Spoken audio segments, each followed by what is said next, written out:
તારીખ 6/9/2025 ગુજરાતમાં મેં અગાઉ આગાહી આલી એ પ્રમાણે તારીખ આજ 6/9/2025 8 તારીખ સુધી ગુજરાતમાં ભારે વરસાદ પડશે। એમાં ઉત્તર ગુજરાતના જિલ્લાઓમાં ધોધમાર વરસાદ પડશે।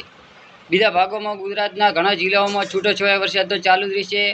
આજ કચ્છ અને ઉત્તર ગુજરાતના જિલ્લાઓમાં ભારે વરસાદ પડશે। બનાસકાંઠામાં થરાદ, વાવ, કોઈગોમ, કોઠા વિસ્તારના ગામડા, ડીસા, પાલનપુર, લાખણી, ધોનેરા, થરાદ આ ભાગોમાં ભારે ગાજવીજ સાથે તોફાની વરસાદ પડશે। પવનની સાથે વરસાદ પવન અમુક ભાગોમાં 35 થી 30 કિલોમીટર પ્રતિ કલાકે પવનો ફૂંકાશે। આ વાવાઝોડા જેવી સિસ્ટમ છે રાજસ્થાનના ભાગો ઉપર થઈ રહી છે, એટલે આપણે ઉત્તર ગુજરાતના ભાગોમાં ભારે વરસાદ ગાજવીજ સાથે પડશે। મેં અગાઉ આગાહી આલી છે 6 થી 7 ઇંચ સુધીનો અમુક ભાગોમાં વરસાદ પડશે।